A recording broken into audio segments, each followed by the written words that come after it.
Alright guys, so you want to debloat your face, you want to have that chiseled look, you want to have an angular face. Yeah, so you want to go from looking like this, having a puffy face, to being angular. And there are lots of different things that affect this. The main one is going to be internal inflammation. So inflammation is going to slow lymphatic drainage.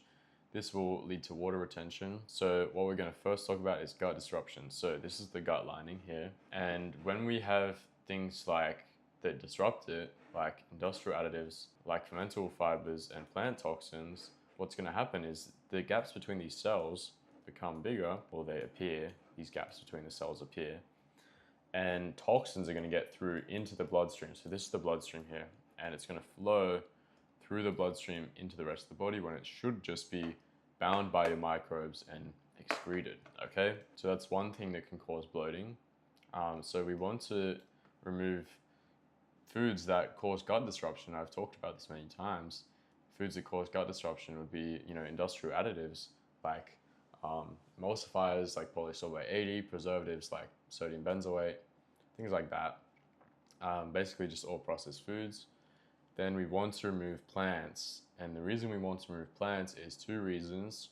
Fermentable fibers, which ferment into toxic compounds like formaldehyde. Anyway, it ferments into a lot of toxic compounds. And then we've got plant toxins, so like defense chemicals in the plants themselves, so things like oxalates, things like phytates, things like saponins, protease inhibitors, lectins like gluten and stuff like that. It's all going to disrupt the gut. All right, so these are basically natural pesticides, natural insecticides that the plant has to defend itself, okay? And these are going to disrupt the gut heavily, so we want to remove all of that. Next factor for bloating is going to be insulin. So if you have chronically high insulin, this is going to slow your lymphatic drainage and lead to a puffy face. So eating carbs is going to spike your insulin, and then this leads to a puffy face. So to put it simply, we just want to eliminate all carbs, and that's going to greatly reduce facial bloating. People will say, carbs don't blow you because, water retention from glycogen stores is so minimal, but glycogen stores is not what we're talking about here. We're talking about insulin and lymphatic drainage, not water retention in the muscle. That's not going to make you look puffy, okay? Because if you have water retention in muscle, that's going to make you look more angular, if anything, more chiseled, because your muscles are going to pop out. I don't think that's actually true, that you're going to look more angular. I think to some extent, you might look a little bit puffier when your facial muscles are a bit holding more water. Just around here, it'll make your cheeks look a bit round in your masses and stuff, maybe. So if you're frequently eating like 3 times a day and you're snacking between each meal, which is what most people do, your insulin's going to be chronically elevated, okay? Like we can see here, all right? It never has a chance to fall. Your lymphatic drainage is going to be horrible. Your kidneys will hold onto sodium for longer, and your cells won't be able to, your cells will become dehydrated, and you'll have extreme extracellular water retention. So if your day looks like this, your eating times, you eat breakfast in the morning, then you have a midday snack, a mid-morning snack, and then you eat lunch, you'll have a snack before dinner, you'll eat dinner, and then you'll have a bedtime snack, probably in front of the TV like a fat ass, eating ice cream or some bullshit, right? Okay, your insulin is chronically elevated. You're never going to be able to debloat doing this. And this is why raw milk is very deleterious for debloating, not because of the carbs specifically, somewhat, but it's quite minimal from the carbs. The main reason is because people drink it constantly throughout the day. Like they'll drink 2-3 liters of milk, like constantly drinking it, like it's water. You can't do that if you want to be debloated, because that's going to have your insulin, up and down, or just basically up the whole day, because it's very high in protein, which is going to raise your insulin. If you don't allow your insulin to fall between meals, you're absolutely cooked. So this brings us to meal timing. So you can do 2 different models. The best one would be 1 meal a day. So you just eat 1 meal, which is breakfast. This doesn't have to be in the morning. Breakfast means breaking your fast. So optimally you'd eat this between 12 and 6 p.m. Why in the afternoon to the night? Because why are we going to eat this later in the day? Because when you eat it, if you were to eat it in the morning, you would go through the day being exposed to a lot of light, and light keeps you from being as satiated, and your metabolism is going through the day. So if you want to feel satiated for longer and maximize the amount of time before your next meal, you should eat it towards the end of the day. You're going to be more satiated for longer. because of the low light, your metabolism is going to be slow while you're asleep. So the next model would be 2 meals a day, and you would eat breakfast in the morning to noon, and then you drink water only between these meals. You can drink some milk.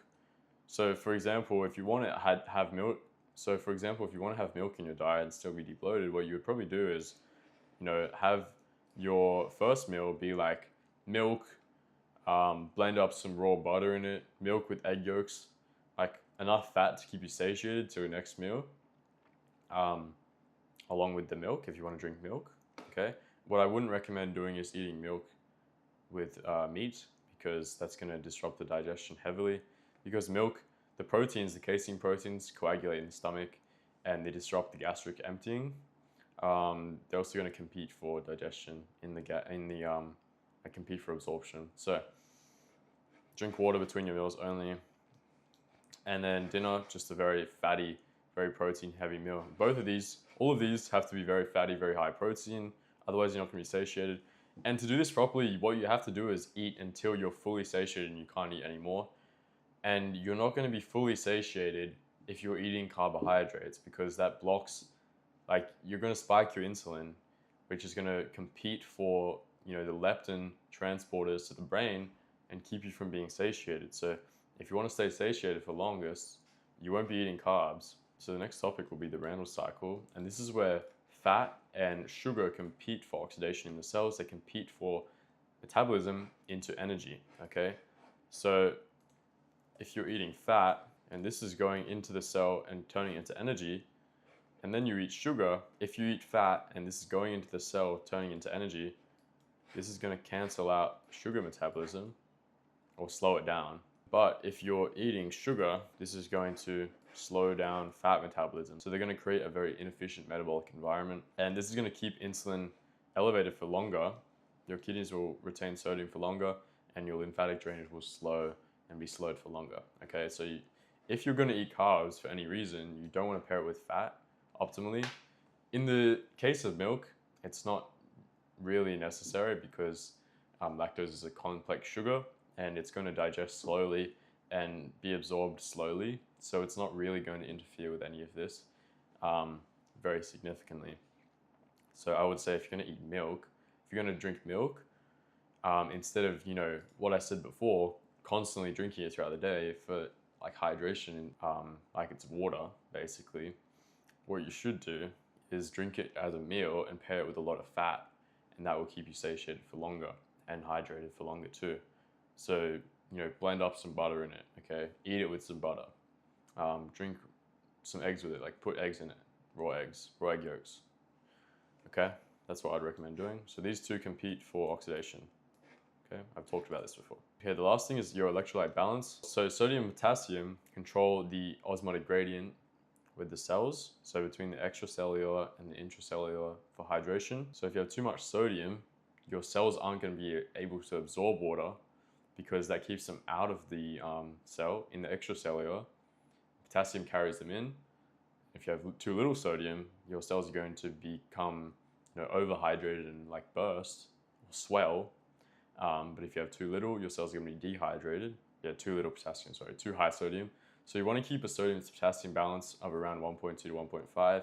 And this is what we find in animal foods across the board.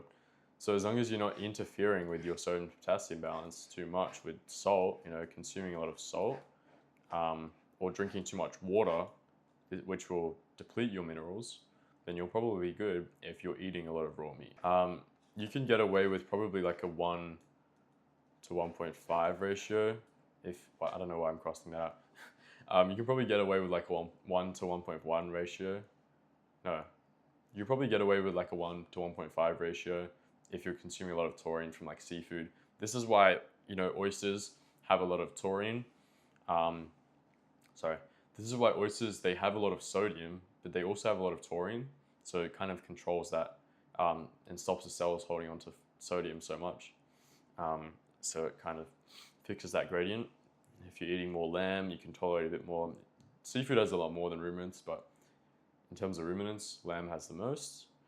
Taurine, heart as well. Okay, so this is how you're going to debloat your face, okay? So First up, we're going to eliminate gut disrupting foods, seed oils, industrial additives, processed foods, and plants, all plants, okay?